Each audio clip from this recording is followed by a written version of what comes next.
Halo, kita tunggu dulu sekitar 2 sampai 3 menit nungguin yang lain.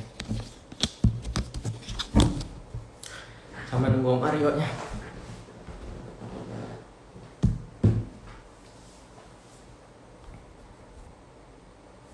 Halo, Minsan hadir nih ya. Kita tunggu dulu sekitar 2 sampai 3 menit nungguin Om Aryo join dan juga teman-teman yang lain. Halo Om Wendy. Topiknya apa? Topiknya yang udah diposting sebelumnya tentang day trading. Kita korek-korek ilmu dari Om Aryo. Om Aryo ini full time trader, day trader dia. Halo Om Dedi Rehan. Halo, Nah ini Om Aryo udah datang. siang teman-teman. Halo Om Aryo. Apa kabar semuanya? Apa kabar nih Om Aryo nih? Luar biasa, selalu bagus bro, baik. Gimana di sana? Jakarta aman-aman? Aman juga. Ini mantepnya Instagram kayak gini ya. Jakarta Surabaya bisa collab untuk sharing-sharing ke teman-teman seluruh jagat raya Indonesia. Ya sekarang kan zaman milenial bro, jadi jarak bukan penghalang bro. Siap. Oke, kita nunggu penumpang penuh nih. Lumayan udah 200 orang ya gerbongnya ini keisi. Udah 200. Kita tunggu sekitar 1 menit, nggak apa-apa lah 1 menit ya. Oke, tunggu lagi ya. Halo teman-teman By the way, semua yang nonton, coba boleh absen dari kota mana nih, dari provinsi mana nih teman-teman sekalian trader Indonesia. Kalau saya Jakarta, Om Aryo tuh dari Surabaya. Surabaya. Yang profesional trader yang mana? Yang bawah. Om Aryo yang profesional.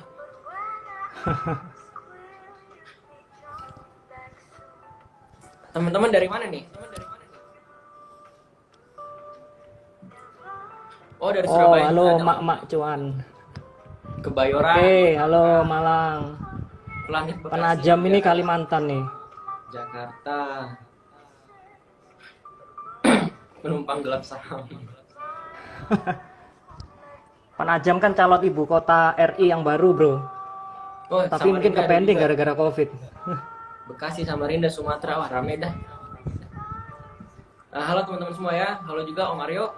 Kita mulai aja Om ya. Halo. Assalamualaikum, salam sejahtera, selamat siang untuk teman-teman semua. Pertama saya ucapin terima kasih kepada Om Aryo yang udah mau ngisi di Ngobrol Trading episode pertama ini. Kita bahas tentang day trading. Sama-sama, Dan bro. juga makasih untuk teman-teman yang udah bersedia nonton live ini. Diinformasikan nanti di akhir sharing kita ada tanya jawab. Tanya jawab tentunya mengenai materi yang disampaikan tentang day trading. Jadi siapin pertanyaan yang berkualitas. Pertanyaan berkualitas ya. Nah, jadi silakan Om Aryo, boleh cerita dulu, introducing dulu. Perkenalan, mungkin teman-teman mau tahu nih latar belakang Om Aryo itu kayak gimana? Kerja apa gimana sebelumnya? Kok pilih jadi full time trader dan sebagainya? Silakan cerita Om. Oke, terima kasih Mas Aldo atas waktu yang diberikan sehingga saya bisa sharing sebentar ya buat teman-teman. Perkenalkan teman-teman, nama saya Aryo, saya dari Surabaya. Latar belakang saya dulu kerja kantoran juga, sama seperti mayoritas teman-teman. Saya kerja di salah satu anak perusahaan Astra selama 8 tahun. Jadi saya bekerja selama 8 tahun tersebut, saya mengumpulkan modal, saya membangun relasi. Tapi memang saat bekerja itu saya sudah niati untuk suatu saat saya bisa mandiri, bisnis sendiri. Walaupun waktu itu belum tahu mau bisnis apa teman-teman. Oh Nah, gitu. setelah saya bekerja di anak perusahaan Astra tersebut selama 8 tahun, saya di anniversary ke 8 tahun saya memutuskan untuk resign. Sorry saya distract. Ada komen ini musiknya minta di offin. Di Om Aryo ada musik ya? Ada pelan sih. Off-kan aja ya. Iya, minta di offin teman-teman. Oke. Saya lanjut ya.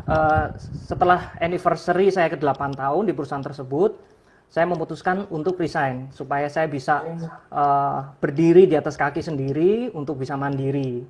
Begitu teman-teman. Jadi sebenarnya, tapi saya sudah persiapkan betul-betul untuk dana daruratnya, untuk dana untuk kehidupan, maupun juga untuk modal, untuk usaha. Cuma waktu itu saya belum ngerti mau usaha apa. Nah, dari situ Ya, dari situ saya cari-cari nih bisnis apa yang cukup bagus yang bisa dijalani. Nah, dari situ saya sempat menjalani setelah resign 2016, saya sempat menjalani setahun bisnis distribusi produk kesehatan.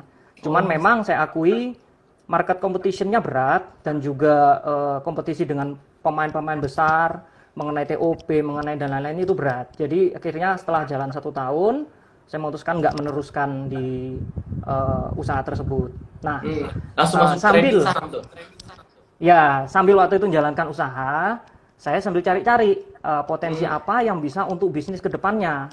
Akhirnya iseng-iseng saya baca-baca, kok ada istilahnya ada peluang di bursa ini, bursa untuk trading saham dan juga sudah cukup banyak yang berkecimpung di situ. Akhirnya saya tertariklah untuk mengenal dunia saham dan dari sana saya mulai ikut namanya SPM, saya ikut pelatihan WPPE, Wakil Perantara Pedagang Efek di Surabaya sama di Solo waktu itu. Sudah saya dapat 2 sertifikasi WPPE, saya ikut SPM. Ya, jadi SPM saya ikutnya agak telat. Saya sudah terjun trading dulu, baru ikut SPM di bulan ke-4 atau ke-5 trading. Kebalik ya, Gitu. biasanya orang-orang tuh SPM dulu, baru trading yang serius. Ya, tapi saya sudah ikut WPPE dulu untuk perkenalannya lah, untuk mengenal dunia saham. Iya. Dan juga saya juga rajin baca-baca website, blog-blog, buku dan lain sebagainya. Jadi berdasarkan itu akhirnya saya memutuskan untuk profesional di bisnis trading saham. Walaupun waktu itu saya nggak ada latar belakang finance, saya latar belakangnya lulusan ilmu komunikasi UNER. Gitu. Jadi sama milih saham karena pertimbangannya ada beberapa. Financial market itu kan ada beberapa ya, ada banyak. Ada stock market atau bursa saham, ada forex, terus juga ada perdagangan komoditas, gold, oil dan sebagainya, perdagangan CFD alias options atau mungkin juga cryptocurrency, bisa juga binary trade. Binary trade ini kan Kok pilih binary saham? option. Kok pilih saham? Nah, jadi gini bro, alasan saya memilih saham karena saya melihat yang pertama, jam kerjanya ini teratur, sama seperti jam kerja kantoran ya. Masuknya, bukanya bursa itu Senin sampai Jumat, jamnya jam 9 sampai jam 4 sore. Sekarang karena Covid kan sampai jam 3 aja ya teman-teman. Nah itu, jam kerja rutin, jadi teratur. Jadi saya melihat, oh ini cukup potensial untuk saya memindahkan tempat kerja saya yang lama menjadi trading saham. Jadi jamnya juga teratur. Yang kedua, market di saham itu dekat dengan kita. Karena yang kita perdagangkan kan saham perusahaan-perusahaan TBK yang kita kenal sehari-hari. Yang kita kenal maupun saham abal-abal is oke lah, yang penting bisa make money. Jadi setidaknya kita bisa mencari informasi, keterbukaan publik, maupun kita kalau mau iseng-iseng ikut RUPS. Karena apa? Karena kan marketnya dekat dengan kita. Kalau market saham US mungkin kan kita nggak ya mau ikut RUPS monggo, tapi kan jauh, repot. Itu yang kedua karena market dekat dengan kita. Yang ketiga, saya melihat pasar saham Indonesia ini adalah emerging market. Jadi potensi growth-nya sangat luar biasa ke depan. Kenapa luar biasa? Jangka panjangnya secara market ini bro, secara market ini besar sekali ke depan. Kenapa? Karena dari data di KSEI, Custodian Central Effect Indonesia, tahun 2019 jumlah investor dan trader saham ini tercatat baru 2,48 juta orang. Sementara tahun 2020 sampai per bulan September atau akhir September aja itu sudah 4,16 juta. Jadi pertumbuhannya hampir 2 kali lipat. Jadi sudah 67% year on year. Baru sampai September atau Oktober aja itu. Jadi peningkatannya pesat sekali. Apalagi sekarang pandemi Covid luar biasa sekali, banyak orang yang mau untuk memulai bisnis trading saham. Dan apa ya? Saya lihat juga minatnya besar sekali, pertambahannya baik di luar negeri maupun di Indonesia juga banyak sekali pertambahan investor. Terus satu lagi bahwa jumlah investor pasar modal Indonesia 4,16 juta ini baru mencerminkan 2,2% dari total populasi penduduk Indonesia yang usia produktif. Jadi penduduk usia produktif Indonesia kan 190 juta yang usia produktif 18 sampai dengan 58 tahun lah kalau nggak salah. Yes. Baru 2,2%-nya, Bro. Dan 2,2%. kita nih ya, dan kita kalah jauh sama negara tetangga kita di ASEAN. Malaysia itu sudah 9% dari jumlah penduduk usia produktif yang sudah menjadi pelaku pasar modal. Malaysia penduduknya cuma 1/10-nya kita. Apalagi Singapura, jumlahnya sudah 26%. Oh, jauh banget. Ya, itu sudah Kalah jauh sudah kita ya. 13 kalinya kita. Kalah jauh. Ya, betul. Dan itu negara tetangga kita loh, udah 13 kali lebih besar jumlah investornya. Terus juga apalagi Amerika sudah 55% dari penduduknya pelaku pasar modal. Jadi market sana tuh sudah besar sekali. Kita ini masih tertinggal, Bro. Jadi potensi ke depan untuk pertumbuhan pasar modal dan juga peluang untuk trading atau investing itu besar sekali di BEI. Karena peluang growth-nya, seandainya kita menjadi 9% aja kayak Malaysia, itu sudah 4 kali lipat. Paling tidak 17 juta investor dan tradernya. Nah, tentunya volume frekuensi transaksi akan lebih bagus, peluang investing maupun trading itu bisa lebih baik gitu. Tadi sebentar. itu Ini ada yang minta komen di offin aja karena nutupin muka Om Aryo. Kita offin aja ya komennya ya, Oh, sampai gitu. tanya jawab ya. Saya ya, offin ya. oke. Oke. Ya, nggak apa-apa. Oke, lanjut. Udah. Itu tadi poin ketiga ya teman-teman. Poin keempat adalah bisnis trading saham ini bisa menyesuaikan dengan style trading kita, time frame kita maupun kesiapan waktu kita. Jadi time frame trading saham maupun investing saham itu kan ada 5 teman-teman. Mulai dari scalping trading, day trade, swing trade, position trade, sama long term investing. Jadi kalau teman-teman mungkin masih kerja kantoran, itu bisa memilih opsi untuk swing trade atau position trade. Nah, saya jelaskan ya teman-teman. Scalping trading itu adalah teknik trading open dan close posisi saham itu dalam waktu kurang dari 1 jam. Jadi kita memanfaatkan pergerakan euforia jangka pendek dari saham tersebut. Biasanya kita masuk ke saham yang rame, masuk di breakout, masuk hajar, ambil 2-3%, exit. Dia hancur lagi, kita biarin. Nanti kalau ambles pantulan, kita ambil lagi. Itu yang sering saya lakukan. Tapi memang scalping diperuntukkan hanya untuk yang full time, yang di depan layar. Karena full time, kalau nggak dipantau, harus berisiko tinggi. Bahaya banget memang kalau ada kerjaan, mungkin nanti ada dipanggil bos dan sebagainya. Itu full time trading maksa itu susah. Kita bahaya ya. Hancur pasti, hancur udah. Kalau scalping harus diawasi, jangan ditinggal-tinggal. Itu yang scalping, itu cocok untuk full time kayak saya. Atau day trade, itu juga untuk yang full time juga maupun untuk part time. Nah, tadi scalping ya. Day trade ini adalah style trading open dan sell, buy dan sell dengan tempo di atas 1 jam sampai dengan 1 hari bursa. Nggak sampai 2 hari bursa. Itu day trade. Misalnya BSJP beli sore, beli saham sore, jual pagi, itu day trade karena nginap. Atau beli BOMO, buy on market open, sell nanti pas jam istirahat, itu day trade. Terus atau beli pagi, jual sore, monggo. Atau hold 1 hari, nggak lewat dari 1 hari, itu masih day trade.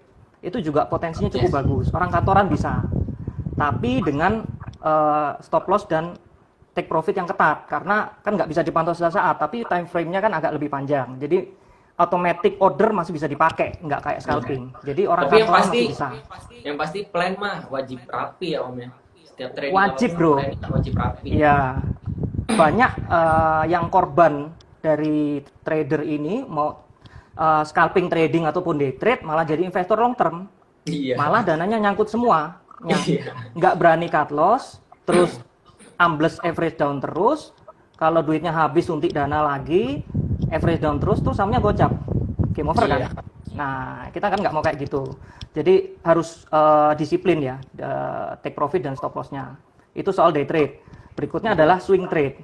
Nah, swing trade ini buka tutup posisi trading dalam hitungan di atas 2 hari sampai dengan entah seminggu, 2 minggu, 3 minggu, sebulan, 2 bulan, maksimal 3 bulanan lah. Mengikuti 1 kali swingnya pasar, swingnya pergerakan saham dalam harian. Kan kadang ada yang 1 kali swing seret, terus dia break. Nah, itu 1 kali swingnya itu tergantung saham tersebut, tergantung bandarnya juga sih. Bisa 3 hari, bisa 5 hari, bisa 7 hari, bisa sebulan. Itu tergantung 1 swingnya, sesuai trade time. Itu kalau swing trade. Kalau teman-temannya kerja kantoran masih bisa. dan jangan pilih saham-saham yang aneh-aneh juga kalau untuk swing trade. Nah, Yes, gitu. betul. Jadi teman kantoran masih bisa untuk kalau day trade nggak terlalu rekomen juga, walaupun masih bisa, swing trade itu bisa asal dengan trade plan dan pemasangan order yang disiplin, take profit maupun stop loss-nya. Berikutnya ada position trading. Position trading ini membeli dan menjual dalam tempo di atas 3 bulan sampai dengan maksimal 1 tahun. Nah, ini mengikuti momentum alias tren pergerakan harga yang lebih jauh. Misalnya swing trade satu kali gini turun, dia udah keluar, position trade masih hold, ternyata masih naik lagi, masih lanjut ngikuti swingnya. Dia biasanya pakai indikator dengan agak panjang. Kita bisa tahu bahwa walaupun kita belinya sekarang, jualnya masih 9 bulan lagi, masih trading ya Om, bukan investing. Hitungannya trading, Walaupun hitungannya trading tuh. 9 bulan, kayak gitu. Ya, itu hitungannya masih trading, walaupun 11 bulan itu masih hitungannya trading. Nah, berikutnya, ini trading santai sih. Ini bisa set take profit agak besar, maupun juga stop loss-nya harus ketat, sesuai plan lah, menyesuaikan dengan plan. Itu 4 posisi trading tadi ya. Yang terakhir adalah time frame-nya long term investing. Long term investing ini sendiri, ini adalah membeli dan hold saham minimal 1 tahun. Di atas 1 tahun baru dijual kalau posisinya sudah bagus, mungkin sudah naik banyak atau sesuai trade plan, TP-nya tercapai. Untuk invest pasti di perusahaan yang bagus lah Om, ya nggak mungkin di gorengan invest mah ya. Wajib bro, wajib. Wajib. Kalau investing long term itu kan ibarat kita membeli kepemilikan perusahaan ya? bro. Betul. Membeli bisnis, masa kita mau sih beli bisnis abal-abal? Kita cari uang susah, hilang uang itu gampang sekali bro. Jadi kalau investing atau position trading itu lebih baik pilih perusahaan yang baik fundamentalnya. Menurut ilmu fundamental kan ada banyak rasio-rasionya, itu kan bisa dipelajari gitu. Jadi kenapa hold di atas setahun disebut investing? Karena ini saya masuk ke poin kelima ya bro. Poin kelima kenapa saya menekuni saham, karena masalah pajak. Di Indonesia pemerintah ini sangat support terhadap perkembangan pasar modal Indonesia. Kita cuma kena pajak PPh final 0,1% dari transaksi jual saja. Berapapun cuan yang didapat cuma perlu bayar 0,1%. Sudah langsung dipotong otomatis oleh broker. Nah, enaknya kita dibanding Amerika apa? Amerika profit trading itu masuk capital gain income. Dia tetap kena pajak seperti pajak gaji dan lain-lain. Jadi tergantung profit yang didapat secara setahun dari trader tersebut, itu nanti masuk tax bracket yang berapa persen. Ada yang tax bracket 10%, 20%, 25%, bahkan sampai 35 maksimal 40% di beberapa negara bagian dari net profit. Nah, kan jauh sekali ya teman-teman. Misalnya profit 100 juta gini dalam setahun misalnya di Amerika. Kita masuk tax bracket yang berapa? Atau mungkin trader besar lah, profit 1M. 35%-nya itu harus sudah disetor dalam bentuk pajak. Kalau di Indonesia kita cuma 0,1% dari transaksi jual, dan itu sangat bagus sekali untuk perkembangan pasar modal Indonesia, untuk trading maupun investing itu sangat mendukung. Makanya 5 alasan itu yang membuat saya tertarik dan mau untuk menekuni lebih dalam di saham ini gitu. Nah, bro, berikutnya kapan tuh mulai profesional tradingnya tuh gimana ceritanya tuh? Prosesnya ya, perjalanannya ya, mulai dari istilahnya mulai dari merangkak, mulai dari lari, jomplang, gedebuk, jatuh, babras kakinya. Pernah rugi gede nggak? Kan biasanya kalau trader-trader yang itu kan sering rugi gede lah gitu ya. Coba cerita. Rugi gede, profit gede pasti sudah pernah ngalami. Ibarat petinju, mau jadi petinju profesional, kepukul sampai nyusep di kanvas itu pasti sudah pernah. Kepukul sampai hilang kesadaran pasti pernah. Jadi saya juga rugi paling besar beberapa kali senilai DP mobil. Pernah, profit senilai DP mobil ya pernah. Untung kecil, rugi kecil sering gitu.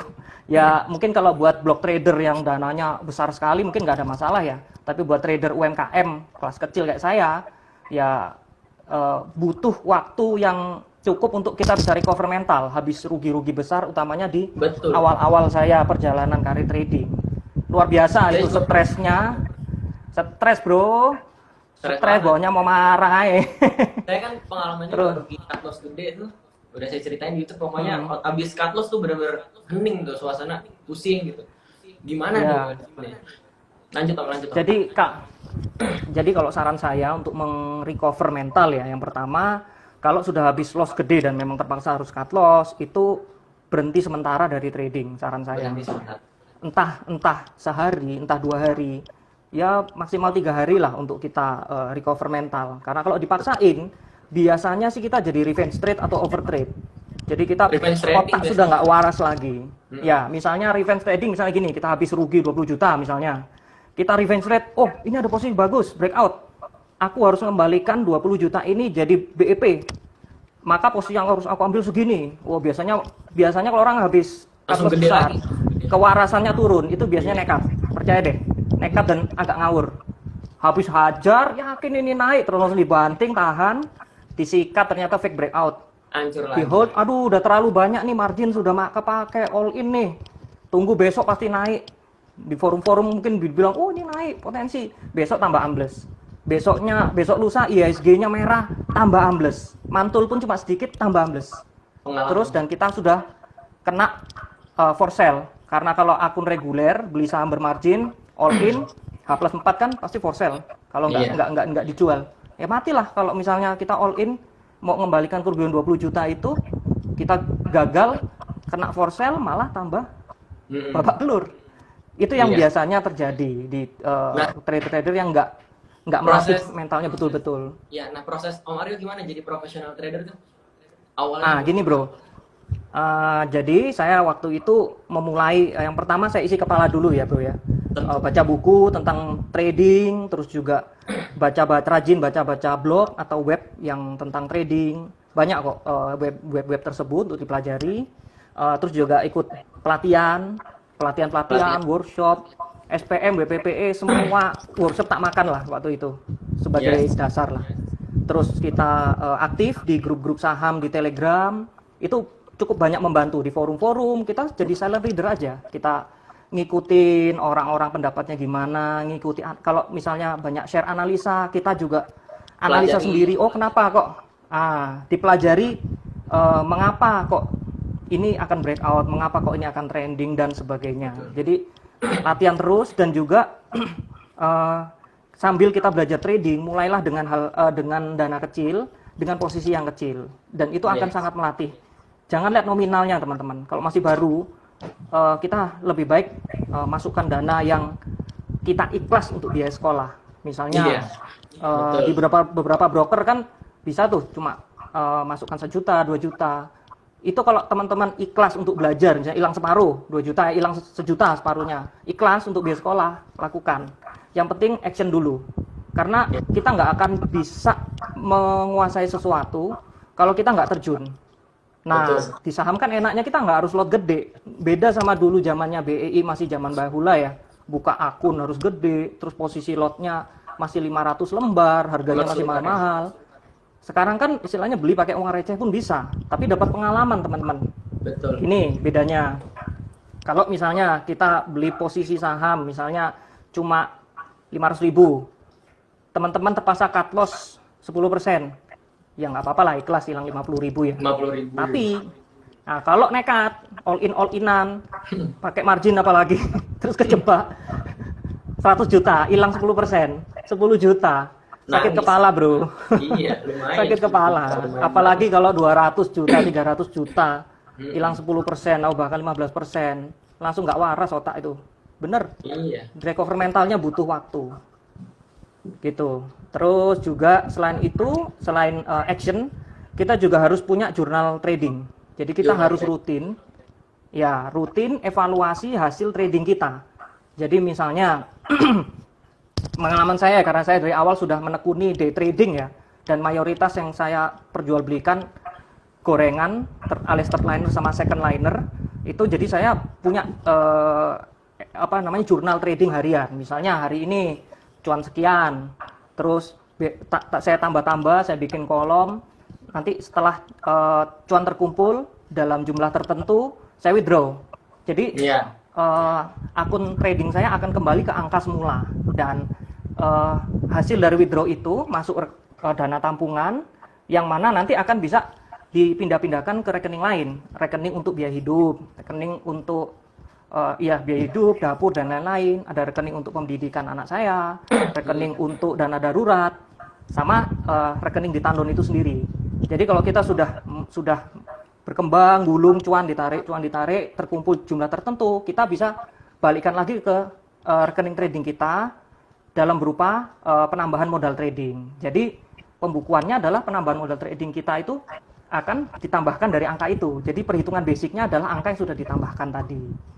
Itu jadi bisa berkembang dan kita bisa memenuhi kebutuhan hidup kita. Jadi nggak habis cuan dikumpul-kumpul sehari 2 hari hilang. Ngumpulin cuan sebulan, kena loss sehari 2 hari 3 hari hilang.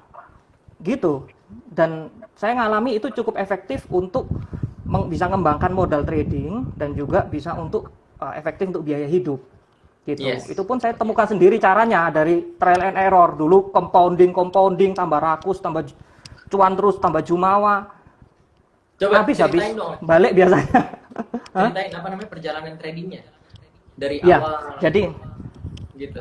Jadi gini teman-teman, saya dulu join istilahnya mengenal trading saham pertama kali buka akun dan langsung action itu di awal-awal 2017. Dan waktu itu saya mungkin mau jalan 4 tahun kan ini. Jadi saya sudah merasa waktu itu sudah ada ilmu dan kebetulan saya sempat merasakan namanya beginner's luck. Newbie, merasa sudah knowledge-nya banyak, modal nekat. All in cuan nih, gede nih. Jadi secara chart ini pertumbuhan akun saya cepet. Waktu itu untungnya saya belum ngisi semua dana yang saya punya, baru saya isi sebagian aja. Sebagian lain masih di bank. Jadi memang saya nggak berani nekat. Tapi yang di akun itu saya nekat-nekatin. Bulan pertama saya beginner's luck. Portofolio saya, nilai equity saya tumbuh dengan sangat besar. Bulan kedua masih cuan. Wah, tambah jumawa. Wah, ini berarti saya sudah menemukan holy grail trading nih. Saya setiap bulan sudah mulai ngitung. Saya bisa setiap berapa hari withdraw sekian, cuma dalam setahun akun saya akan sekian, bertumbuhnya 2-3 tahun. Wah, enak ya trading ya. Biasanya begitu Om. Ya, saya udah ngerasakan beginner's luck juga. Mungkin teman-teman juga ada yang sudah ngerasakan ya. Minggu ketiga dan keempat di bulan kedua saya trading, bencana mulai datang. Karena kenekatan dan kejumawaan saya waktu itu. 1-2 posisi loh kok mulai gak enak, cut loss. Nah, dari loss yang bertubi-tubi, loss besar itu, kewarasan saya mulai turun. Mulai namanya revenge trading, mulai namanya oversize, mulai namanya trading pakai feelingmologi, nekatmologi, apalah, pokoknya trading gak karu-karuan. Bulan ketiga, portofolio saya hilang 50%. Aduh, dari modal awal loh. Dari modal awal. Growth 30%, masuk bulan ketiga, akhir bulan ketiga hilang separuh. Berarti kan turun 70% dari angka itu. Dan itu real. Nah, stres kayak setengah gila mungkin. Untungnya saya nggak masukin semua duit saya yang di situ sih, masih sebagian besar di bank. Nah, dari situ saya mulai saya bersyukur dipukul sama market. Sehingga saya bisa belajar untuk lebih menata psikologi, menata money management, risk management. Karena loss itu adalah pelajaran yang sangat berharga dibanding profit. Betul. Itu teman-teman. Kalau kita profit terus, biasanya kita nggak begitu banyak belajar dari market. Tapi begitu kita kena loss, ibarat petinju dihantam, jatuh sampai hilang kesadaran, KO ke kanvas, itu pelajarannya sangat banyak teman-teman. Nah, dari situ saya kembangkan terus, evaluasi terus, bulan keempat, bulan kelima berjuang terus, proses recovery, dan juga saya ada tambah sebagian modal lagi dari bank, tapi dengan tetap perhitungan utang loss yang sekian yang sudah tercatat, itu di bulan ke-8, puji syukur akhirnya BEP. Baru BEP. Jadi saya... Karena kalau minus 50% kan balikinnya harus 100% tuh supaya BEP. Kalau dengan modal yang sebelumnya, tapi saya kan akhirnya suntik lagi. Tapi itu pembukuannya sudah ketat. Paham. Yang penting bisa BEP, mantep lah. Ya, yang penting kan bisa BEP. Jadi gini teman-teman, bulan ke-8 saya kerja itu 5 jam sehari, belum lemburnya malam-malam analisa, 5 hari seminggu, selama 8 bulan. Itu kurang lebih kan sekitar 32-35 minggu. Rupiah yang saya dapat itu ini loh, 0. Nggak dapat apa-apa teman-teman. Orang kerja di kantor mana mau 8 bulan bayarnya nol, dikasih ucapan terima kasih tok. Enggak mungkin. Tapi itu ya saya jalani. Iya. Stres, tapi saya bersyukur kena pukul itu supaya akhirnya saya sadar. Setelah proses BEP itu terjadi, saya menyadari saya sudah level up dari Yes, betul. segi knowledge, dari segi mental, dari Betul. semua hal lah. Kita ibarat game itu kita sudah level up, powernya naik, terus strength-nya, hit point-nya naik, damage-nya naik. Nah, itu level up itu yang kita butuhkan. Jadi mulai bulan ke-8 itu sudah lebih tertata walaupun ada ups and downs. Jadi ya puji syukur bisa berkembang sampai sekarang. Gitu. Nah, mantap Om. Uh-uh. Kenapa pilih day trade Om? Kenapa saya pilih day trade sejak awal ya? Karena saya melihat gini bro, market ini kan setiap hari dari awal saya trade kan belum ngerti mana saham gorengan, mana blue chip. Pertama itu saya mengenalnya, saya melihat mana saham yang pergerakannya paling banyak, terbang paling banyak, terjun paling banyak. Itu kan potensi duit daripada beli saham yang kayak siput. Toh saya seharian di depan laptop selama jam market. Akhirnya dari situ saya melihat, oh saham-saham yang kayak gini yang bisa menghasilkan duit. Saham-saham yang kayak gini yang bikin modal nggak bergerak kalau untuk time frame saya pendek. Kalau untuk long term mungkin bisa. Terus juga kebetulan waktu saya kan full time karena on market ya always saya ada di situ gitu. Dan jadi makanya saya memilih day trade maupun scalping karena kita bisa mengumpulkan profit sedikit demi sedikit, lama-lama jadi bukit. Yang penting jangan sampai dimakan lagi sama market. Nah, gitu. Jadi ini Om, kan pasti setiap style trading ada plus minusnya. Coba kalau day trading apa Om, plusnya apa minusnya? Oke, plusnya dulu ya. Nanti saya kasih tahu minusnya juga. Jadi kita cover both sides ya. Nggak bilang satu style yang terbaik, satu style yang jelek. Nggak. Semua sama, yang penting cuan. Yang penting cuan kok. Yang penting akun growth.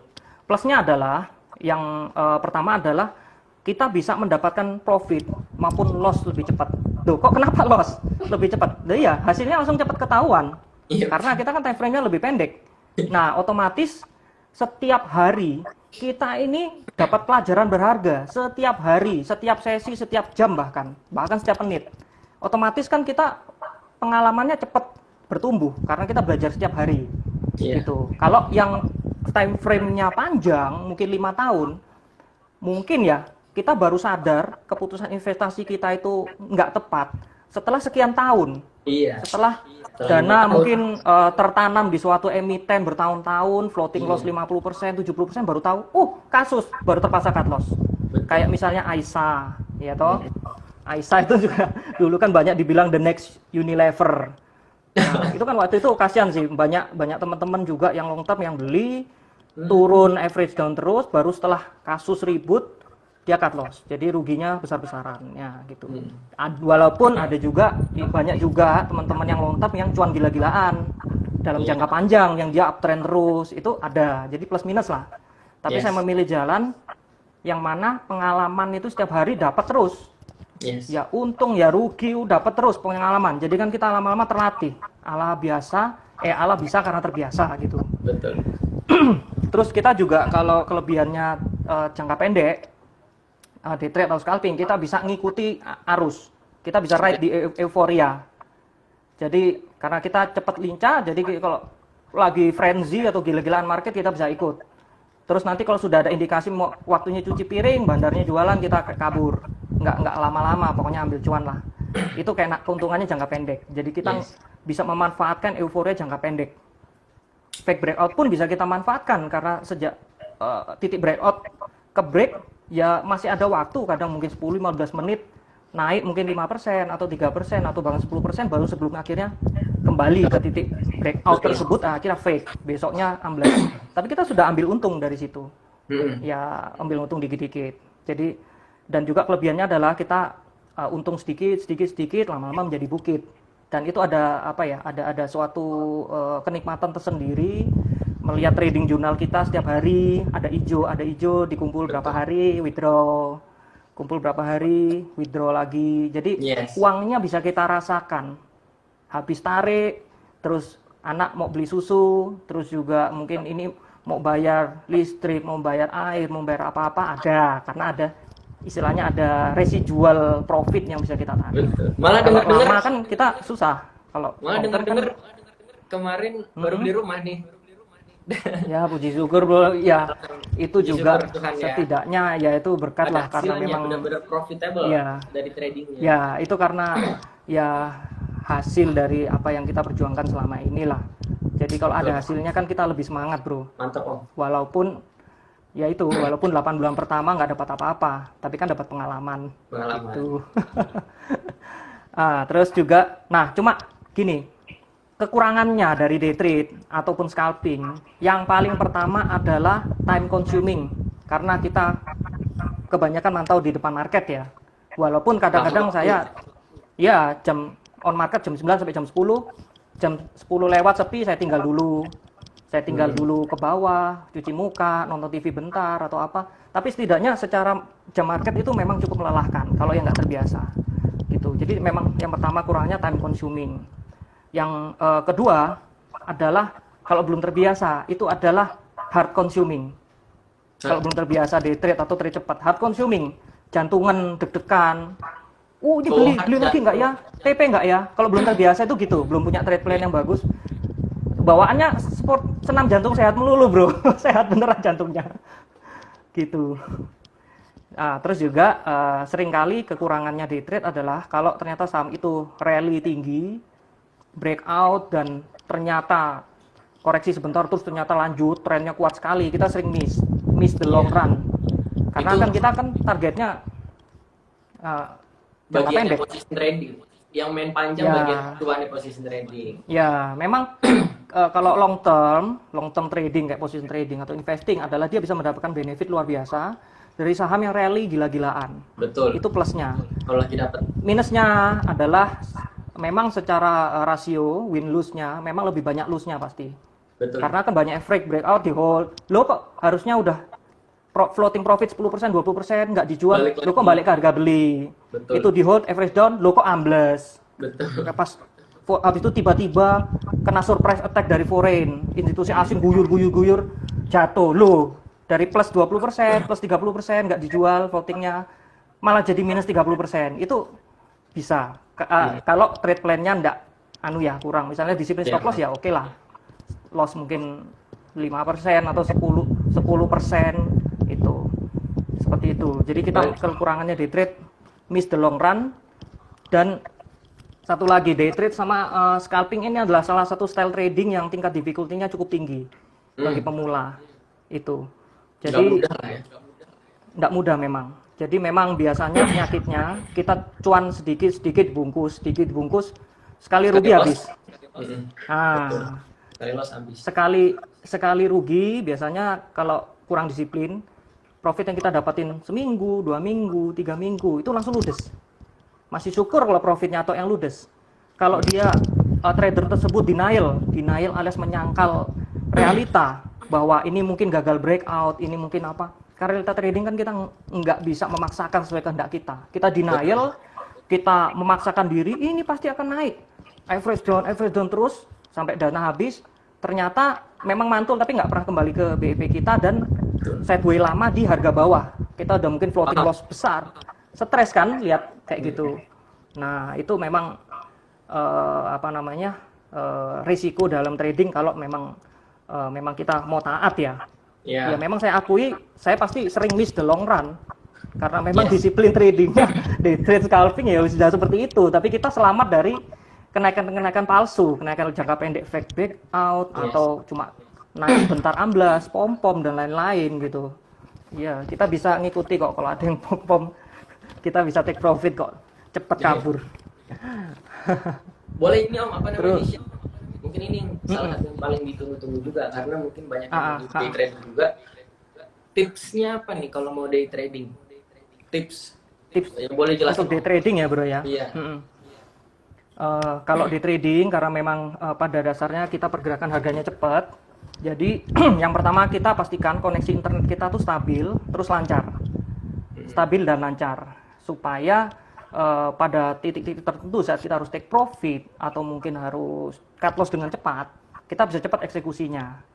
Bayangkan kalau internetnya lelet, terus juga suka nge-lag, suka putus-putus, suka akhirnya force close aplikasinya. Kan nyebelin tuh, waktunya TP, nggak bisa TP keburu dibanting bandar, ambles cepet, balik ke harga beli. Iya. Atau malah ambles ke bawah harga kita, kan bikin stres. Itu yang pertama, internetnya harus lancar dan stabil. Yang kedua, kita juga hendaknya memahami pola bid offer, terus juga kita mengerti pola tape reading alias transactional analysis, dan juga kita harus paham paling tidak broker summary. Broker summary itu adalah ringkasan dari broker-broker di bursa yang jual maupun beli. Itu kapan-kapan bisa dijelaskan lebih detail ya. Jadi ini kan mungkin saya share pengalaman dan juga plus minusnya dulu gitu. Terus yang ketiga, kita juga harus mengerti yang namanya tren dan juga mikro trend alias tren intraday, tren jangka pendek. Jadi harga saham ini kan bergerak mayoritas kebanyakan bergerak dalam tren. Nah, kalau yang tren biasa itu kan juga ada yang mid term trend, long term trend kayak saham-saham blue chip sebelum Covid kan kebanyakan juga masih long term trend, long term bullish. Nah, itu tren jangka panjangnya. Kalau dalam range panjang. Kalau tren jangka menengah adalah tren yang mungkin berlangsung dalam sebulan, 3 bulan. Kita lihat dari chart daily. Kalau tren jangka pendek itu yang mungkin terjadi, tren jangka pendek itu seperti technical rebound, terjadi kurang dari 1 minggu. Habis harga jatuh dalam, dia langsung spike, terus juga terus melanjutkan penurunan tren jangka pendek. Nah, kalau micro trend alias trend intraday itu adalah pergerakan harga intraday, ada trennya. Contohnya yang rame kemarin BRIS ya, itu kan ada trennya juga kalau kita lihat pakai chart 1 menitan atau 3 menitan. Bangun dari ARB, ya bangun dari ARB di harga 1210 kalau nggak salah, dia sempat ketahan di resist harga open sekitar 1300, dia konsolidasi sebentar, terus bandar hantam lagi melanjutkan kenaikan sampai dengan 1355 pas 1360. Itu puncaknya. Jadi itu ada membentuk flag, konsol, flag, ternyata topnya situ ambles ARB. Itu jadi itu yang disebut dengan micro trend kalau menurut pengalaman saya ya, tren jangka pendek. Dan itu yang disukai oleh trader jangka pendek. Harus bisa baca micro trend gitu. Wajib. Supaya enggak ya. Jadi walaupun long term trendnya itu downtrend, tapi kalau ada pantulan-pantulan yang cukup kencang dengan volume bagus, pola pergerakan bandar bagus, itu bisa kita manfaatkan juga kok. Untuk day trade pastinya ya. Iya. Ya, untuk day trade kadang juga kita hold saham kalau misalnya saham itu arah, kita sudah exit ternyata naik lagi dan itu confirm arah sampai closing ya kita beli dekat-dekat arah hold, besoknya spike kita jual. Karena ternyata masih melanjutkan trending. Itu masih dibilang micro trend lah kalau dalam ilmu tren jangka pendek gitu, bro. Terus lanjut gimana? Terus juga kita hendaknya poin yang keempat kita harus fokus di jam-jam ramainya bursa, jam dimana volatilitas paling tinggi, terus juga frekuensi volume paling besar. Itu kalau di BEI jam ramenya itu jam 9 sampai 9.45 kurang lebih. Itu jamnya tukang bongkar muat pada bekerja. Itu bro. Ya orang-orang FOMOer, orang-orang BOMO, buy on market open, itu banyak bekerja, terus juga rame-rame baik waktu open terbang atau open ambles. Kalau open ambles biasanya saya yang pantau. Saya tipenya bottom fishing. Oh, nyari bawah. Ambles dekat ARB ternyata kuat, mantul jual balik ke harga open kan lumayan tuh sudah 6%, 5%. Berarti senangnya ARB normal dong. Pasti bro, pasti. Saya paling seneng itu ARB kalau normal. Karena sejak Maret kan ARB kan sempat waktu itu 10%. Terus pre-open apa istilahnya LQ45 pre-open masih ada. Terus akhirnya setelah kejadian yang prank crisis yang COVID itu bulan Maret jadi 7% sampai sekarang. Jadi potensi volatilitas barang-barang ARB itu jadi sudah kurang tinggi lagi. Turunnya sopan, naiknya nggak sopan. Kalau dulu naiknya nggak sopan, turunnya nggak sopan, nah itu yang bagus menurut saya. Karena ARB ini adalah kalau prinsip support resist itu adalah seperti ini. Support itu punya refillability bid yang tinggi. Istilahnya bid dihajar bisa refill lagi, alias banyak yang masang lagi bid. Bid dihajar, masang lagi bid. Itu kriteria support. Oh, itu support. Sampai dengan VPT alias volume per tick-nya itu matang. Alias semua investor dan trader yang mau beli di harga itu keisi semua, ternyata kekuatan gue lebih gede, itu baru ambles. Itu refillability bid tinggi untuk area support. Dan sebaliknya untuk area resisten itu refillability alias kemampuan refill over itu tinggi. Jadi kalau teman-teman misalnya buy on breakout, kelihatan habis nih dimakan resist tertentu, kita beli, baru naik sedikit, lo kok nge-refill lagi overnya, lo kok nge-refill tebel lagi, malah mukul ke bawah. Hindari Nah, tuh. itu Keluar aja langsung. sebenarnya ada cara mainnya juga. Yang mana kalau misalnya tipenya breakout buyer itu ya harus nunggu juga titik resisten itu terkonfirmasi, dihajar dengan volume yang besar. Kenapa breakout bisa terkonfirm kalau dengan volume besar? Karena semua orang yang mau jual TP ataupun yang nyangkut di atas pengen cut loss di resist itu sudah terfill. Fill itu udah done, transaksinya udah dapat. Terus ternyata bandar ngangkat lagi, berarti semua yang punya barang udah kelar di situ. Baru bisa naik lagi. Jadi kebalikan dari over ya, gitu. Jadi nanti bisa disesuaikan sama technical sama chart masing-masing. Nah itu yang mengenai jam ramai tadi ya, 9 sampai 9.45 atau sekitar jam 10. Jam ramai berikutnya itu sekitar jam 11 sampai dengan closing market jam setengah 12. Itu biasanya kalau ada saham yang digoreng di jam-jam 11 sampai tutupan market, itu adalah yang biasanya nanti pas open mau main. Mau ya ada spike volume atau volatility, sering gitu. Terus juga, tapi tidak selalu terjadi. Kadang ya bisa aja adem ayem sampai closing, ramenya cuma jam 9 sampai 9.45, habis itu sampai closing ngantuk. Itu ada sering gitu. Jadi kan market nggak bisa ditebak. Nah, jam ramai berikutnya adalah 13.30 sampai jam 14, jam 2 siang. Jam 2 siang. Open sampai jam 2 siang. Itu biasanya yang show adalah yang saham-saham yang sebelum closing itu sudah naik dengan sebelum closing istirahat ya, jam istirahat sudah naik dengan volume baik, atau juga yang tiba-tiba bandarnya habis makan siang mereka langsung kerja. Jadi seringkali bandar itu gitu. Pagi-pagi mereka kerja, goreng, take profit, harga ambles, mereka istirahat dulu, makan-makan, ngopi-ngopi, tiduran dulu, nanti buka market setengah 2, mereka kerja lagi, langsung rame lagi. Gitu. Bandar kan dalam tim bro, kerjanya nggak mungkin cuma satu orang. Paling nggak 3 minimal atau 5 atau bahkan 8 orang. Jadi jangan ketipu kalau teman-teman lihat bandar broker YP alias Mira Aset, PD alias Indo Premier, NI, KK alias Philip, itu kok aktif sekali transaksinya, makannya gede banget, hajar kanannya, itu akunnya bandar bro.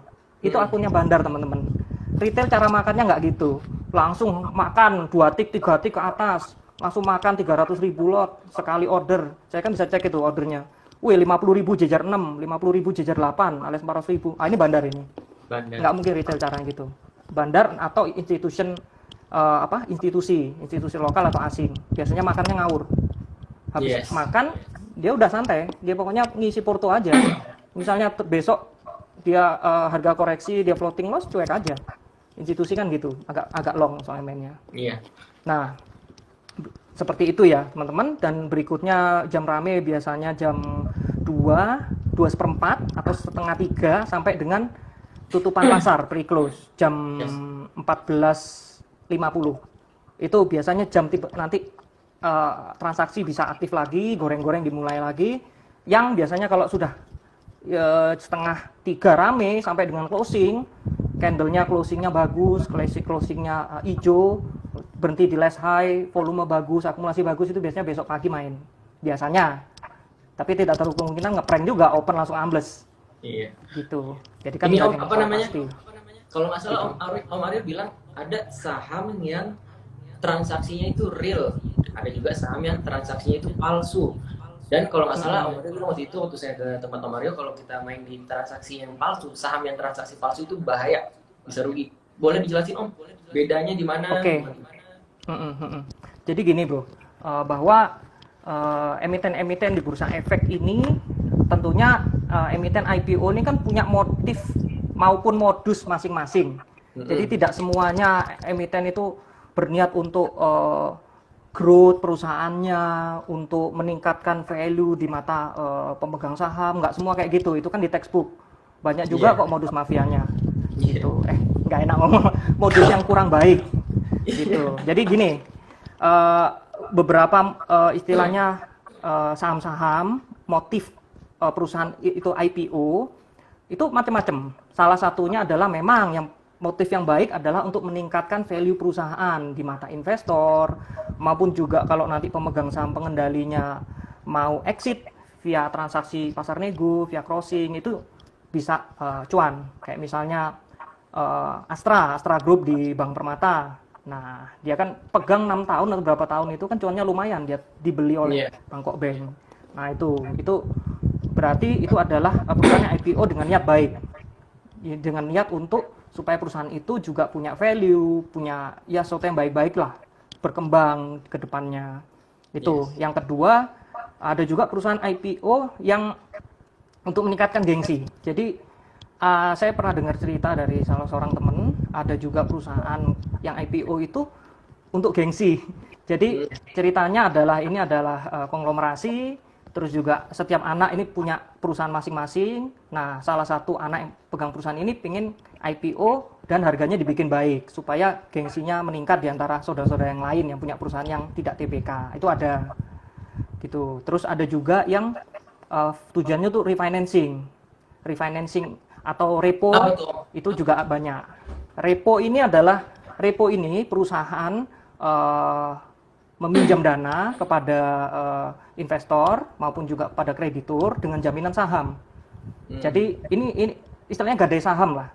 Dan ini sih praktek yang umum ya di pasar modal, di mana bank juga kalau mau mengucurkan pinjaman itu jaminannya macam-macam, bisa aset, bisa saham dalam jumlah dan hitungan tertentu. Nah, kalau jaminan saham ini disebut repo.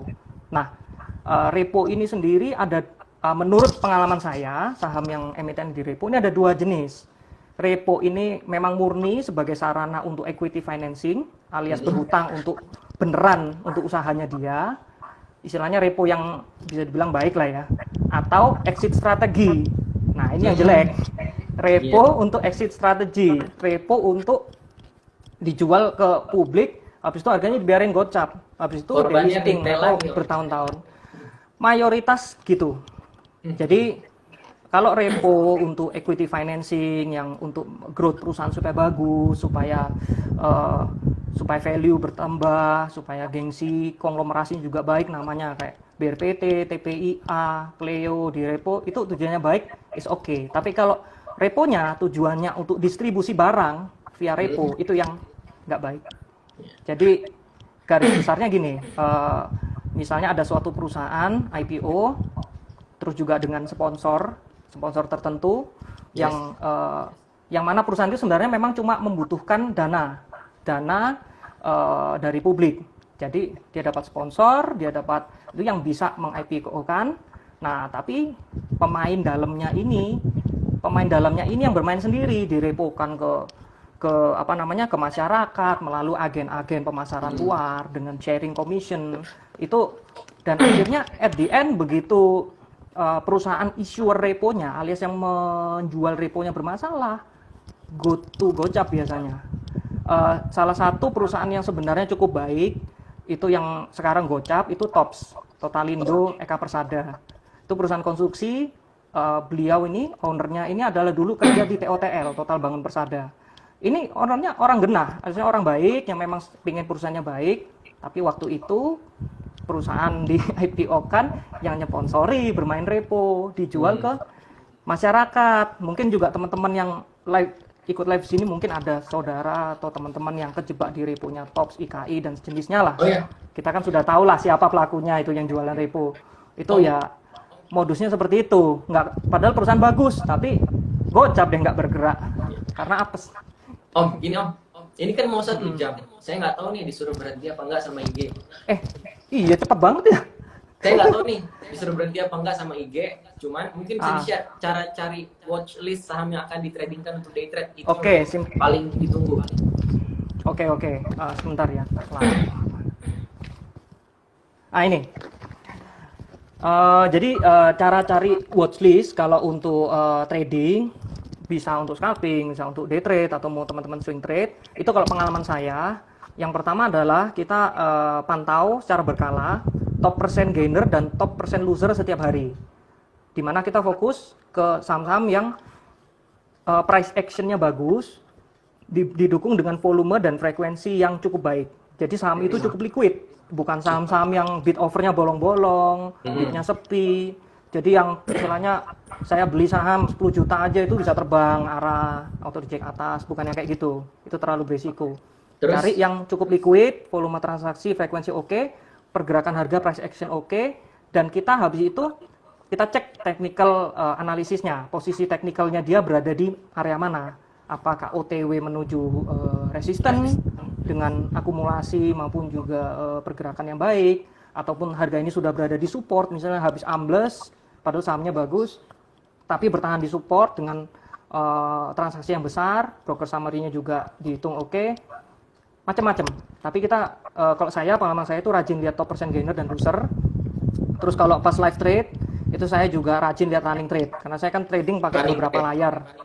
Ya, beberapa layar sekaligus, 2 laptop, sama dibantu 1 HP, sama ada stock screener juga. Itu kita pantau running trade, mana yang rame dengan posisinya hijau atau merah yang cukup mencolok, itu kita juga pantau. Running trade itu akan tidak bisa bohong, pasti saham-saham yang mana yang rame, itu pasti kelihatan, sering nongol di situ. Ataupun Tanding di saham yang rame loh ya. Pokoknya ya, tanding di kalau saham kita yang rame. jangka pendek lebih baik gitu, tapi juga Karena jangan butuh asal-asalan. butuh volatilitas kan. Butuh volatilitas, ya. Volatilitas itu yang make money atau bikin kita lose money. Volatilitas. Kalau mau aman, tenang, beli saham yang nggak gerak ya nggak apa-apa. Tapi kan dana kita nggak bertumbuh, gitu. Betul. Jadi prinsipnya kalau kita day trading adalah kita ini kan ibarat pedagang. Modal kita ini adalah nyawa kita. Jadi kalau modal mati dalam jangka waktu yang lama, ya kita rugi. Kita rugi opportunity loss maupun time loss. Jadi memang lebih baik dana dipakai muter. Makanya harus disiplin TP, disiplin cut loss. Jangan sampai niatnya day trade atau scalping, nyangkut nggak di cut loss, jadi long term investor. Terus saham mungkin ke bawah, jadi long term beneran kan, terpaksa nggak usah dijual kan. Terus Gitu. gimana? Ada tips lagi nggak untuk cari saham yang akan di day tradingin? Apa cuma itu aja tadi? Ada juga kalau saya pakai broker retail seretail-retailnya yaitu Mirai Asset, itu ada stock screener di HotSPC, itu saya rajin pakai juga. Itu kita bisa masukkan, ini bukan endorse ya, jadi cuma berdasarkan pengalaman saya, masukkan kriteria saham-saham yang misalnya volume advance, alias dia volumenya paling besar di antara 20 hari terakhir, itu nongol di live stock screener. Atau misalnya dia ngebreak resist, misalnya MA20, MA60 dengan volume besar, itu muncul. Atau untuk dalam 5 menit. Om Aryo sendiri, untuk Om Aryo sendiri biasanya nyari yang apa? Yang volumenya gede atau value-nya atau apa? Kalau biasanya volume sama value, tapi kita harus tahu juga ini saham normal atau saham yang nggak normal. Kalau saham repo sih percuma, jadi nggak terlalu ngefek. Saham repo tinggalin. Kalau mau, sebenarnya gini, ada cara cuan juga di saham repo yang rajin untuk bandarnya, alias market breaker, rajin tukar-tukaran barang, entah hanya untuk create volume atau serah terima barang repo, saya juga nggak tahu maksudnya. Tapi volumenya gede, harganya kayak bull. Nah, itu kan juga repo. Care, Apik, itu kan juga masih on repo. Itu masih bisa, tapi harus ketat ya, take profit dan stop loss-nya. Karena penyakitnya saham repo, kalau sudah bermasalah, kalau misalnya ada burst reponya alias issuer repo tidak membuyback saham itu, sahamnya diserahkan sebagai jaminan, udah jual ke market, itu biasanya ARB nggak ada obat sudah. Biasanya sudah ARB gembok terus setiap hari. Nah, contohnya banyak ya.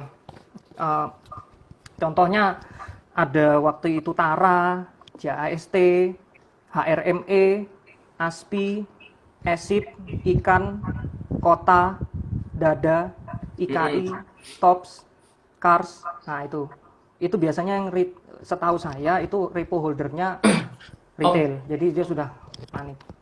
Ternyata 1 jam ternyata nggak diberhentikan sama IG, kita lanjut aja mungkin langsung. Bagus lah. Berarti IG berbaik hati ini.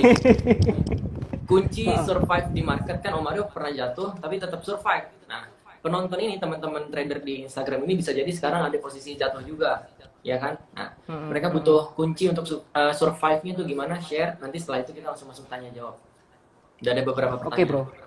Ya, jadi kalau menurut pengalaman saya teman-teman, kunci untuk bisa survive di market adalah yang pertama kita harus punya mindset atau paradigma yang benar bahwa kita menjalani trading saham ini adalah bisnis.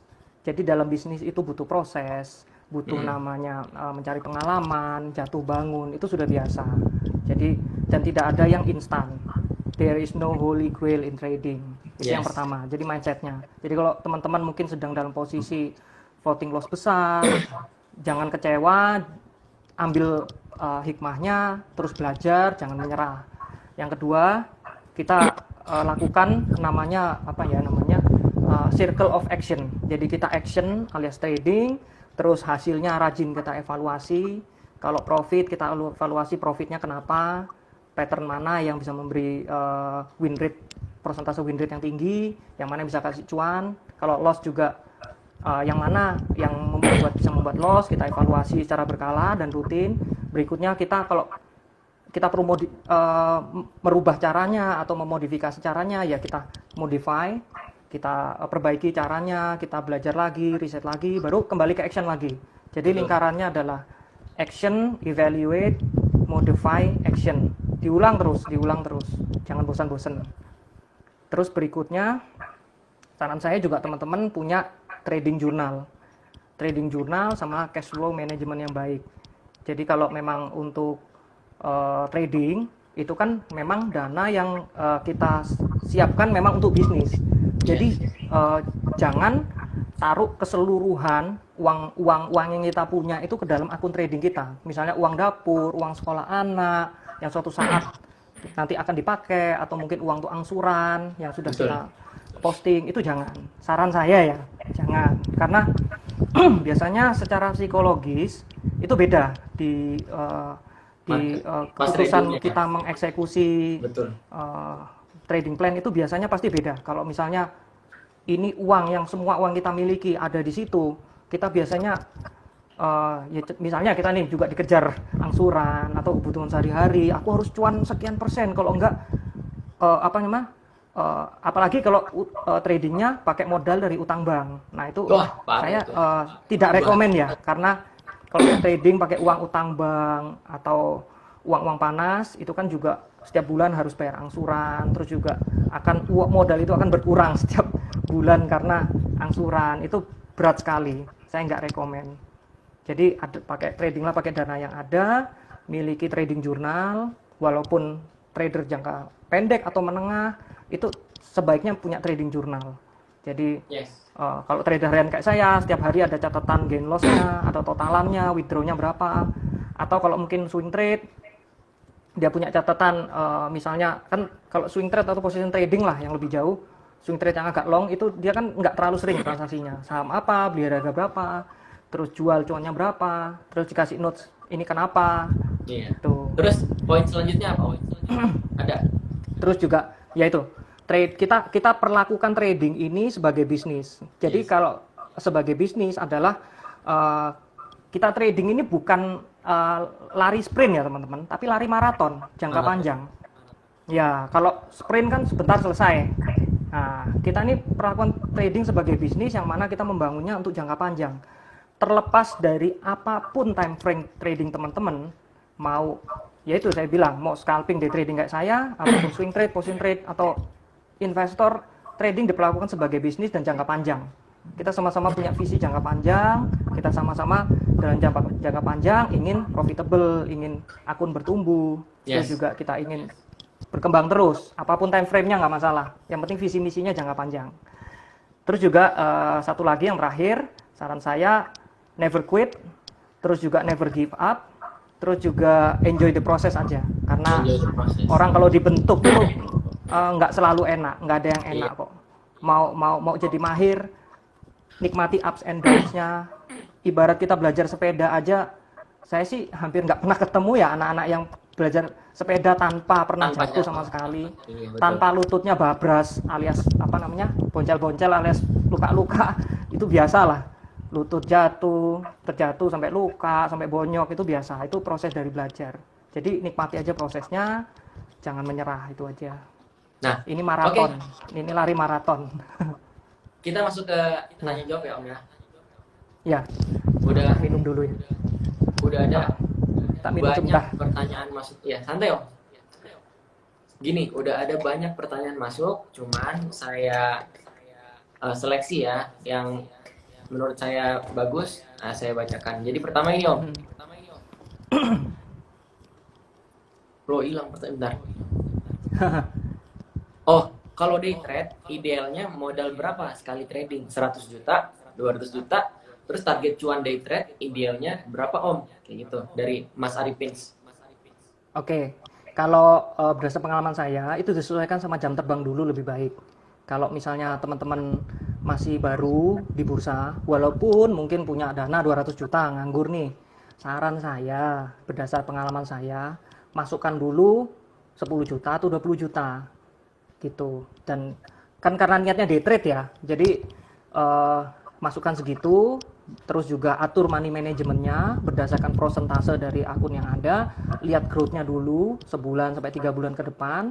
Teman-teman jangan takut ketinggalan kereta lah, maksudnya wah ini bulan ini saham ini lagi ramai banget, aku nggak mau ketinggalan kereta, itu namanya FOMO. Ya. FOMO itu fear of missing out. Jadi takut ketinggalan kereta, saham yang naik tinggi dikejar. Gitu. Jadi biasanya dalam dalam trading FOMO ini banyak menimbulkan korban finansial. Iya. Jadi makanya saran saya kalau punya dana gede, masukkan dulu mungkin 10% atau 20% dana yang dimiliki untuk melatih dulu, dilihat pertumbuhan akunnya, dan juga untuk memantapkan trading plan sama skillnya sama psikologinya. Karena kalau awal-awal langsung nekat itu sangat berisiko, apalagi suka main all in plus margin, itu sangat berisiko teman-teman. Beneran, saya sudah ngalami soalnya, pernah mau kena for sale, terus juga beli turun terus, average down turun terus, itu sudah pernah. Jadi hati-hati, maksudnya play safe aja. Kalau mungkin jam terbang udah lebih tinggi, boleh misalnya masukkan 50% dari dana yang ada, misalnya 200, masukkan 100. Seiring dengan jam terbang ditambah lagi, bro. Jadi intinya misalnya sudah profitable. Jam terbang. Intinya jam terbang. Ya, jadi growth-nya kan gini, kalau sudah naik baru tambah lagi. Jadi jangan beli saham, nyangkut, suntik lagi, nyangkut, average down, suntik lagi, tambah ambles, suntik lagi. Itu sangat berbahaya. Saya udah ngalami kok. Om, nih masuk pertanyaan kedua. Ya. Bagaimana membedakan saham untuk day trade dengan saham untuk investing dari Mas Pandu? Oke. Membedakan saham untuk day trade sama investing. Kalau dilihat dari price action-nya, saham untuk day trade itu biasanya volatilitasnya tinggi, alias range pergerakan harga dari harga open sampai harga close-nya itu tinggi. Misalnya gini, ada suatu saham taruhlah saham Enzo, harga open di 60, atau sekarang nggak terlalu, anggaplah harga open di 60, harga high-nya di hari itu 80 alias mau arah, tapi harga close-nya balik ke 60, itu kan volatilitasnya tinggi. Itu saham untuk day trade gitu. Dan banyak contoh-contoh yang lain yang candle-nya daily-nya panjang-panjang, itu biasanya saham untuk day trade ya. Yang buat spike, apalagi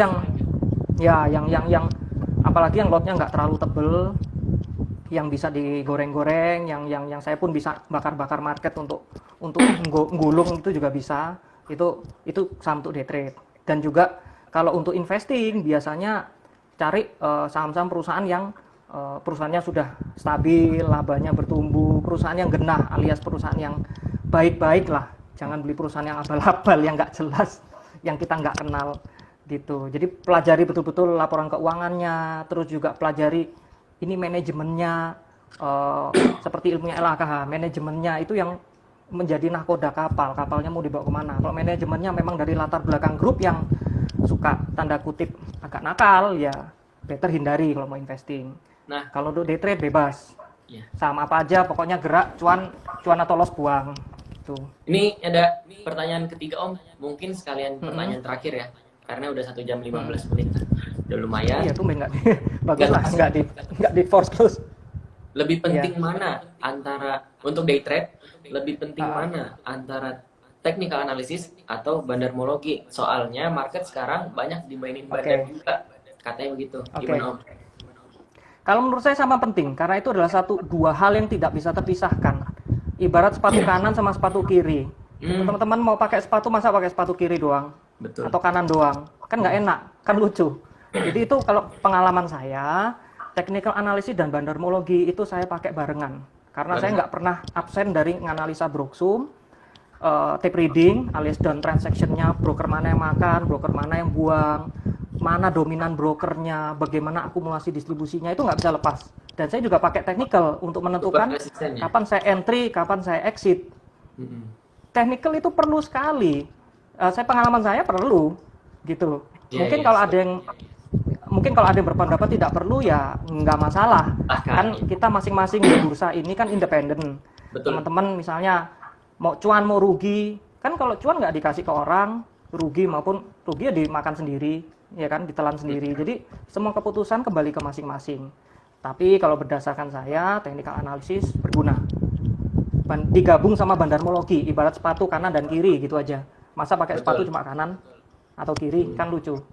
Gitu, pengalaman saya ya. Gitu. Ya. Ada lagi teman-teman? Ya. Mau berapa lagi Om? Sebenarnya emang banyak Om. Ya sak tutupnya aja, kalau tiba-tiba tutup ya berarti sudah kelar gitu aja. Kayaknya atau panjang gimana? Kayaknya panjang banget deh. Nggak apa-apa. Sebentar, saya cari ya yang bagus. Ini lagi nyari nih. Oh ya, bisa juga ya, saya nggak lihat pertanyaannya loh, nggak kelihatan. Di sini aja bisa lihat ya bro. Oh alah, ditampilkannya nggak apa-apa. Oh ini ada, lumayan. Batasan cut loss day trading, batasan cut lossnya gimana tuh? Ini terakhir gini, ya? batasan. Ini terakhir. Ya? Enggak terakhir pun enggak apa-apa, silakan kalau mau terakhir. Jadi gini, pertanyaan pamungkas ya mungkin ya. Batasan cut loss dalam day trading itu adalah sebaiknya 1% sampai dengan 3%, maksimal 5% dari posisi kita. 1% ketat banget juga. Jadi gini, kenapa 1%? Kalau misalnya saya main breakout trading, which means saya baru demen breakout trading sejak ARB sudah dikunci cuma 7%. Jadi main bawah, bottom fishing, bottom scalping agak susah. Itu begitu break terus ternyata fail dan saya lihat malah broker utamanya jualan, ya udah cut aja dulu. Tapi cut loss-nya misalnya 1 atau 2% itu cut dulu dengan catatan kita siap buka posisi lagi di bawah. Saat dia koreksi mencapai support intraday terdekat ternyata sempat itu terus mau naik lagi, kita makan lagi. Jadi kita namanya shorting, jual dulu baru beli lagi. Itu kan menurunkan harga average kita. Cara menurunkan harga average kalau kita nyangkut kan ada dua, dengan average down sama dengan shorting. Saya prefer shorting, gitu. Jadi jual dulu, nggak apa-apa loss 1% atau 1,5 atau 2%, kita ambil lagi di bawah. Selama saham itu masih rame, masih main, nanti dia naik, ya sudah. Misalnya kita posisinya floating profit atau dijual 2% kan udah balik kerugiannya. Betul. Syukur-syukur bisa naik lagi kan, gitu. Iya. Dan beda ya teman-teman, istilahnya shorting dengan naked short. Kalau naked short itu adalah kita pinjam saham dari sekuritas untuk diambil jual dulu. Jadi di porto kita minus, baru kita buyback di bawah. Di bursa efek nggak bisa. Bursa luar doang, bursa US. Kalau saya retail nggak bisa, kalau institusi mungkin bisa. Tapi sekarang short lagi nggak dibolehin sama BEI, biar indeksnya nggak ambrol. Jadi BEI satu arah lah marketnya. Beda sama bursa luar atau forex, bisa open sell dulu, baru open buy. Itu. Jadi kita satu arah ya mainnya gitu. Kita short dulu, baru beli lagi. Gitu. Atau kalau diniati teman-teman, misalnya dia breakout, kita niati dulu deh beli, misalnya kita alokasi mau beli 10 juta, aku mau 3 kali beli deh. Jadi kalau misalnya ini fake, tak beli 3 juta di titik breakout, nggak jadi breakout, nggak di cut loss dulu, di support terdekat kita beli lagi 3 juta, nanti kalau sideways terus menyentuh support lagi, kita beli lagi 4 juta gitu. gitu. Tapi kita sudah punya titik stop loss yang kita sudah tentukan berdasarkan technical. Kalau dia naik lagi kan jadi cuan tanpa harus realized loss untuk shorting. Seperti itu. Jadi itu bagian dari money management ya teman-teman. Jadi jangan, saya nggak rekomend all in plus margin. Memang kalau sangat menggoda kok bro, sangat menggoda kok teman-teman. All in plus margin, Betul. terus langsung harga itu lanjut naik, itu sangat menggoda, cuannya sangat besar dan sangat memacu adrenalin. Ya, tapi hati-hati bikin ketagihan. Soalnya cukup butuh satu kali fatal loss clear. Yes. Cuannya habis, modal tergerus. Entah tergerus berapa, atau mungkin habis lah, maksudnya tergerus sisa dikit lah, cuannya ludes. Iya. Gitu. Paham. Mungkin Mungkin ada lagi? cukup ya Om ya. Jam berapa ya? 1 jam. Oke, siap. Udah lumayan. Nah, mungkin nih teman-teman yang belum follow Om Aryo, ada pertanyaan yang belum saya bacain, belum follow Om Aryo, silahkan follow Instagramnya, sudah jelas. Terus tinggal DM aja, nanti mungkin dijawab ya Om ya.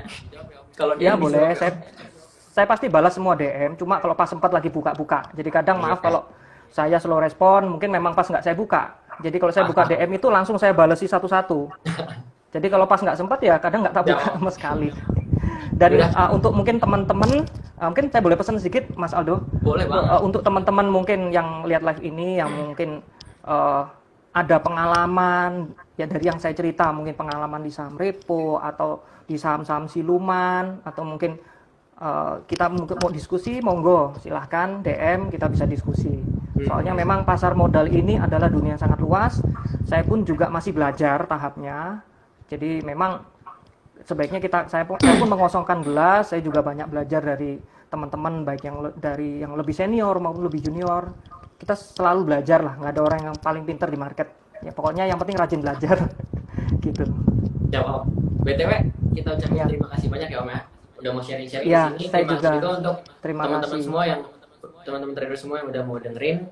Kita cukupkan. Assalamualaikum, selamat siang. Terima kasih Om Aryo. Selamat siang. Oke, thank you. Ya.